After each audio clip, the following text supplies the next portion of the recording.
Salut à tous, c'est Julien Ponce, bienvenue dans cette vidéo sur le Carnet du Geek, la playlist Carnet du Geek que je ressuscite un tout petit peu. Ça fait longtemps que j'y pense et je me suis enfin décidé à le faire pour ce début 2026. On va parler essentiellement de logiciels, de matériel et de tout ce qui va un petit peu interagir avec le numérique au sens large. Là on a quelque chose qui concerne le logiciel, vous avez vu le titre, on va parler de AirDrop. Donc là, depuis quelques temps, je suis dans une sorte de quête de trouver des alternatives gratuites, libres. Attention, gratuite et libre ne sont pas la même chose, mais si c'est les deux, c'est mieux. Pour ne pas être cadenassé dans un écosystème. Donc ceux qui me connaissent depuis un petit moment, ou qui me connaissent tout court, savent que j'ai pas spécialement choisi d'être dans un écosystème déjà de base à fond. J'aime pas me sentir prisonnier, cadenassé dans un truc. Donc j'ai un iPhone par exemple sur lequel je suis en train d'enregistrer ma vue où vous me voyez parler là. Et vous voyez que j'ai une capture d'écran où je suis sur Windows par exemple. Si je vous clique sur Parsec en bas, j'ai un bureau à distance avec mon Mac mini qui tourne. Et sur cette même machine, sur cette tour, donc c'est un PC que j'ai monté moi-même à l'ancienne quoi. J'ai aussi une installation, une partition avec Ubuntu, donc avec Linux. Donc vous voyez, j'ai déjà 3 chapelles, on va dire les 3 plus grosses chapelles de la vie numérique, hein, donc les 3 environnements, donc Microsoft, Windows, Linux pour ce qui est de la machine, et donc Apple en général avec le Mac et l'iPhone. Et donc AirDrop c'est un exemple parfait parce que s'envoyer des fichiers quand on est sur le téléphone, sur l'iPhone, et quand on veut envoyer un truc en 2.2, sans passer par le mail, Dropbox, sans s'envoyer un truc par un biais intermédiaire, évidemment, quand on fait du AirDrop, pour aller de l'iPhone au Mac ou du Mac vers l'iPhone, c'est hyper pratique. Ça marche quasiment tout le temps. J'ai de temps en temps, moi, sur des grosses vidéos, des petites pertes où, en gros, le truc s'arrête et je suis obligé d'annuler et de recommencer. Donc c'est pas 100% fiable, c'est 95% fiable, ce qui est déjà pas mal. Et je sais que, au moment où j'enregistre cette vidéo, donc le 2 février 2026, je sais que Apple et Google sont en train de travailler ensemble pour proposer, enfin c'est déjà disponible aux États-Unis je crois sur les derniers Google Pixel. On peut faire du AirDrop depuis le Google Pixel, dans un sens comme dans l'autre, c'est-à-dire on peut envoyer et recevoir entre iPhone et Google. Donc c'est peut-être quelque chose qui va changer en termes d'interopérabilité, ceci dit ça restera quand même une technologie propriétaire. Donc en fait il y a une alternative qui s'appelle LocalSend que je vais vous montrer et vous pouvez aller sur le site donc localsend.org. Le site est en français, vous avez toutes les instructions pour le télécharger sur toutes les plateformes sur lesquelles il est disponible, c'est-à-dire Windows, macOS, Linux, Android et iOS, donc il y a vraiment beaucoup de trucs. Et par exemple, donc pour Windows, on va prendre le cas qui est assez, on va dire, le plus parlant pour ceux qui ont un iPhone mais qui ont aussi un PC, c'est comment envoyer des fichiers rapidement d'un iPhone à Windows. Et donc pour Windows, vous pouvez tout simplement installer un programme d'installation, une version portable, ou pour ceux qui travaillent en IT et qui ont des gestionnaires de paquets pour les déployer sur plusieurs machines via le réseau, etc. Du Winget, Chocolatey et compagnie quoi. Donc ça c'est quand même plutôt bien vu.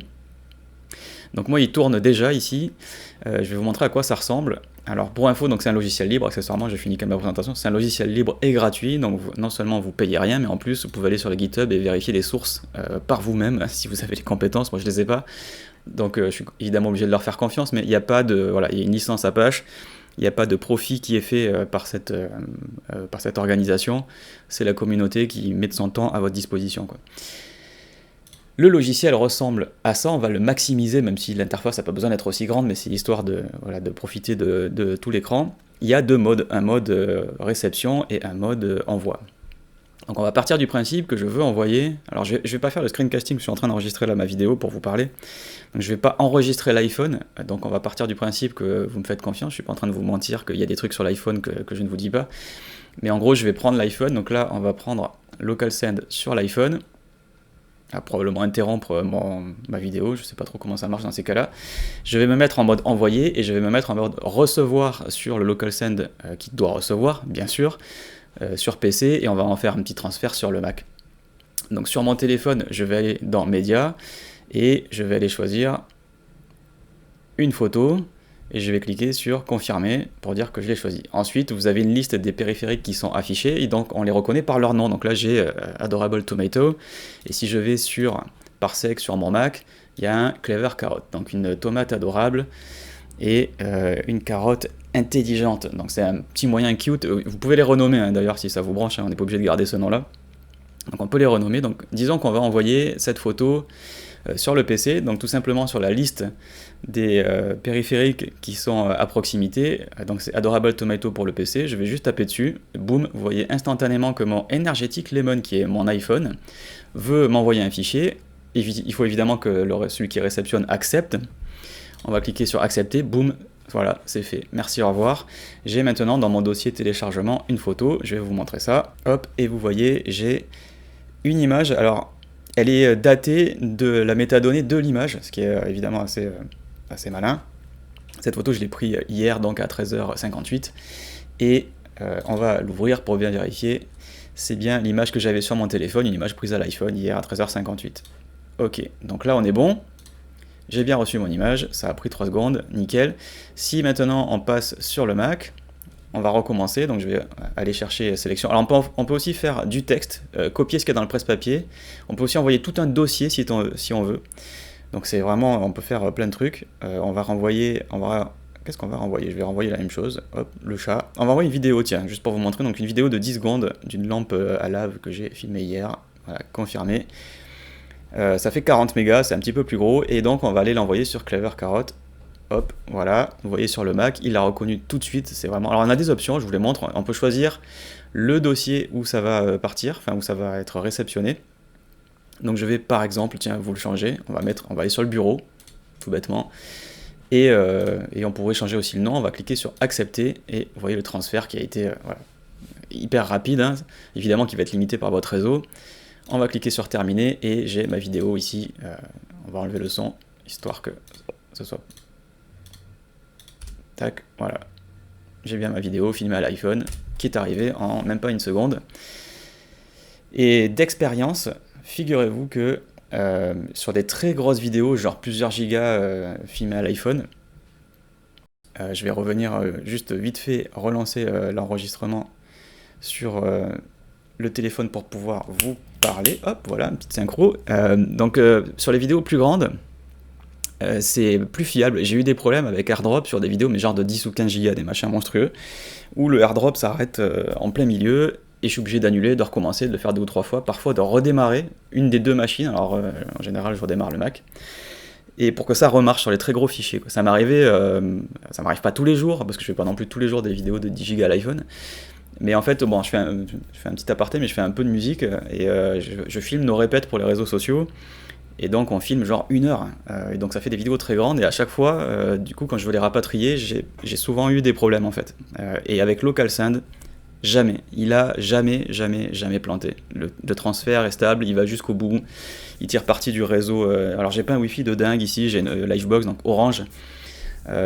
Si vous nous regardez, hein, les forfaits à 40 balles avec une Livebox 5 et du Wi-Fi 5, c'est-à-dire des trucs de 2013, en 2026 c'est un peu raide, donc je suis en train de changer, petit aparté. Donc voilà, c'est limité par mon Wi-Fi 5, et donc c'est pas très rapide, mais ça suffit. On peut envoyer des vidéos de plusieurs gigas sans attendre 2 jours non plus, quoi. Donc si vous avez du Wi-Fi 7 par exemple, si vous avez cette chance-là, que tous vos périphériques soient 6 ou 7, ça va aller hyper vite. Vous pouvez vous envoyer des très grosses vidéos, vous pouvez filmer avec un iPhone Pro, avec du ProRes, envoyer des grosses vidéos, et vous êtes pas en réseau local, pas en Ethernet, mais ça envoie bien quand même, quoi. Donc LocalSend a une pile réseau vraiment qui est très performante, et ça vous permet de faire ça donc entre de multiples périphériques. Donc là j'ai un peu la flemme, pour être honnête, de rebooter sous Linux pour vous montrer que ça marche sous Linux, mais ça marche sous Linux. Je peux envoyer des fichiers comme ça très simplement entre mon iPhone et Linux, ce qui en temps normal, sans un logiciel comme ça, est un peu compliqué, un peu pénible. Il faut passer par un tiers, donc uploader sur le cloud, le rapatrier ensuite, etc. Donc je vous invite à essayer, si vous ne connaissiez pas et que vous cherchiez quelque chose pour faire communiquer votre iPhone avec autre chose que des Mac, c'est souvent dans ce cas-là que ça va être intéressant.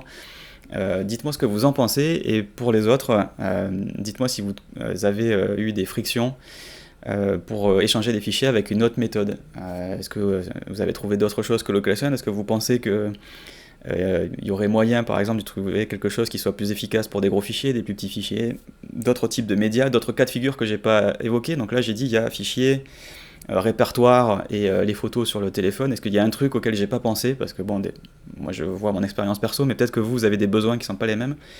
Donc en gros, quand vous échangez des fichiers, vous faites comment? Dites-moi comment vous avez réussi à résoudre ce problème. Voilà pour cette nouvelle vidéo sur le carnet du geek. Comment remplacer AirDrop avec une solution libre et gratuite.